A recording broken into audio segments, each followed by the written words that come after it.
Diz aqui, o que Deus uniu, o homem jamais separe. Ao que parece, essa sentença nunca esteve tão ameaçada quanto nos dias de hoje. E que o número de divórcios no Brasil é recorde, e isso atinge a igreja. No Brasil, o fim das exigências dos prazos para a dissolução legal dos casamentos fez com que a taxa geral de vícios atingisse o seu maior patamar desde 1984. De acordo com... Aqui que entrou a internet. De acordo com estudos do IBGE, o número de divórcios tem crescido alarmante, né? E já são mais de 200% desde 1984.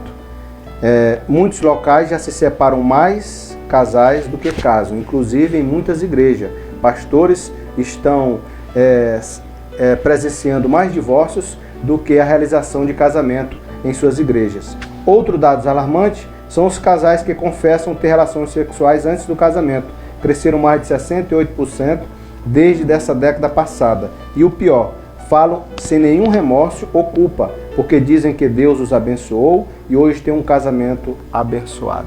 E vocês dizem, Jô, pastor Fernando, você viu o divórcio, cresceu, até dentro da igreja. Hoje muitas igrejas presenciam mais divórcio do que pedido de casamento. Na realidade, as tendências sociais e culturais, elas refletem o que a maioria pensa. Então, a partir do momento que a maioria vai pensando diferente, vai modificando essa questão comportamental, as leis também vão mudar. E quanto à questão das leis civis, quanto às questões dos direitos que são garantidos pela legislação, no caso brasileira, nós não temos como questionar.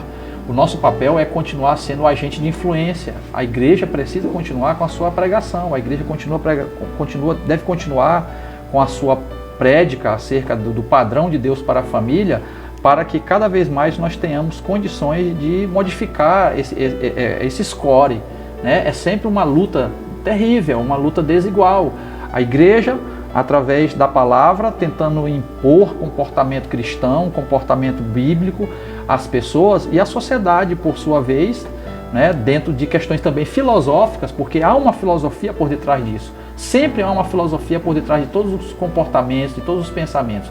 É uma verdadeira imposição, é uma guerra ideológica e filosófica que nós sofremos quando estamos levando à frente essa mensagem do Evangelho. Deixa eu lhe provocar um pouquinho aqui no tete-a-tete.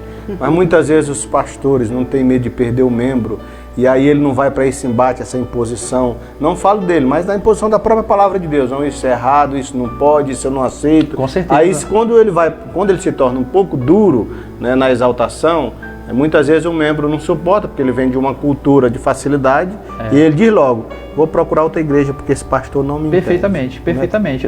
Hoje nós estamos vivendo o auge das chamadas igrejas inclusivas, né? Aceita tudo. As igrejas inclusivas aceitam tudo, né? As igrejas inclusivas, elas têm um fator externo, né? Que proporciona, inclusive, reanálises, mudanças de visão acerca da própria teologia, né? Enquanto que uma igreja verdadeiramente bíblica, ela nasce da palavra, as suas questões sociais e culturais emergem da palavra.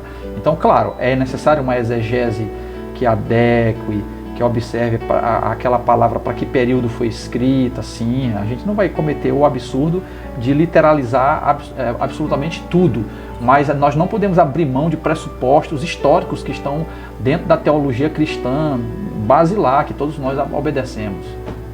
Tem alguma coisa a falar sobre isso?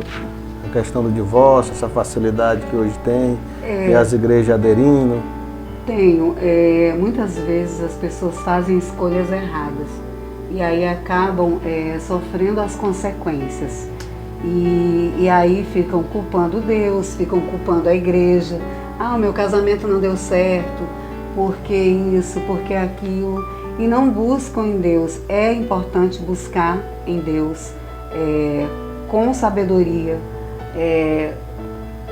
buscar ao Senhor com transparência, dentro de um relacionamento de respeito, um relacionamento verdadeiro, e aí a coisa acontece, porque nós vemos muito mais números de divórcios mesmo do que de casamentos, mas muitas vezes a pessoa buscou isso, a pessoa buscou a pessoa errada, não soube esperar em Deus, não soube esperar o momento certo, e muitas vezes porque Deus ele quer sempre o melhor para nós, e muitas vezes Deus está ali mostrando, Deus está quase, como minha irmã costuma dizer, minha irmã mais velha, ela fala assim, Deus faltou descer do céu e apontar o dedo e falar, não faça isso.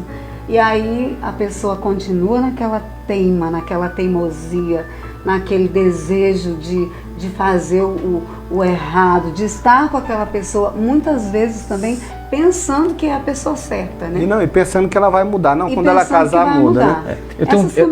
Eu tenho um dado muito interessante sobre essa questão de número de divórcios e número de casamentos. Aqui na nossa denominação, até um tempo desse atrás era assim, tínhamos os livros de casamento da igreja e tinha o livro de casamento do pastor Antônio Fernando. Eu tinha um livro que eu ficava comigo, porque de tanto eu ir buscar esse livro lá na sede da igreja para realizar a cerimônia, eu pedi pro secretário, irmão, deixa um livro desse comigo lá em casa, por favor. E eu computava, anotava direitinho quantos casamentos eu fazia a cada ano, né? E de fato, a gente tem visto que o número de casamento, principalmente agora nesse período pandêmico, né, de 2 anos para cá, muita gente deixou de casar. Mas a gente ainda fica feliz quando a gente vê... muita gente descasou também. Descasou também, né? Mas a gente fica feliz quando a gente tá vendo muitos casais na igreja voltando ao casamento. Eu já tive a oportunidade de fazer casamento de casais que haviam se divorciado, casais cristãos. Casaram de novo e estamos prestes a fazer outro já agora no final do mês. Isso é um dado que não foi, não foi revelado, ninguém fez uma pesquisa. Que é a insistência, é aquele trabalho aí da gente sentar, fazer o gabinete pastoral com o casal, de mostrar que vale a pena lamber aquelas feridas de relações às vezes tão machucadas, né? Porque em nome às vezes dá muito mais trabalho você entrar numa nova relação. Meu pastor dizia para mim o seguinte, ele dizia, dá mais trabalho reformar um poço velho do que construir um novo. Dá muito trabalho, descer lá embaixo, limpar, tirar pedra, lata velha, tudo que e fazer aquele poço, novamente ter água limpa, cristalina, né? Assim é a relação de um casal que durante anos se tornou até mesmo uma relação tóxica, né? E muitas pessoas estão, infelizmente, sofrendo dentro de uma relação. Quantas pessoas não estão segurando a barra de um relacionamento, até mesmo por temor a Deus, mas dentro de uma relação doentia, às vezes. Muitas vezes não existe. É algo complexo a gente chegar e simplesmente taxar e dizer assim, casa ou separa, divórcio. Não tem uma receitinha, não tem uma receita. É algo que exige muita perícia. É tudo individual, cada casal. O ideal é construir o forte, né? E não consertar o quebrado.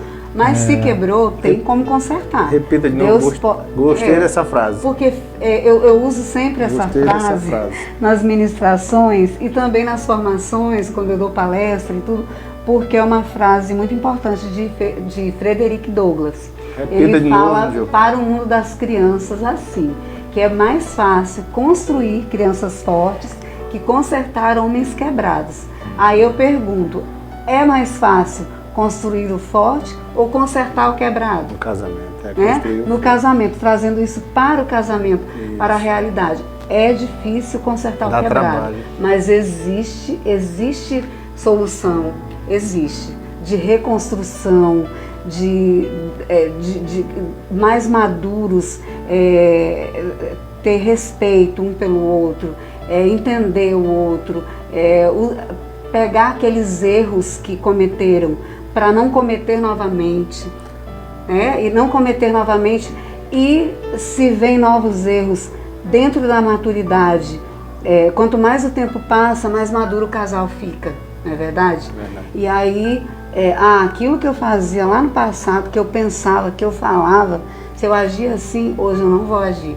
Então, assim, usar daquilo que aconteceu. Ontem eu conversava com uma pessoa sobre isso, que ela falou, olha, eu passei por muita dificuldade, foram 11 anos do meu casamento, do meu matrimônio, os primeiros 11 anos eu sofri muito.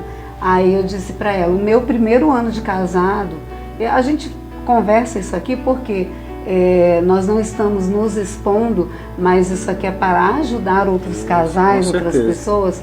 O nosso primeiro ano de casado foi um ano muito difícil, um ano de adaptação, nos conhecendo, com dois adolescentes saindo da infância para a adolescência. Lucas tinha 11 anos, Giovana tinha 12 anos. Então hoje já são mais velhos, já são mais maduros, entendem, e ao longo do tempo viemos sempre pedindo ao Senhor para que as marcas não ficassem neles, né? na vida deles. Não foi nada assim que, não tem jeito, não pode, mas é aquela adaptação de início de casamento. Então assim, existe jeito, existe solução, existe cura, é possível.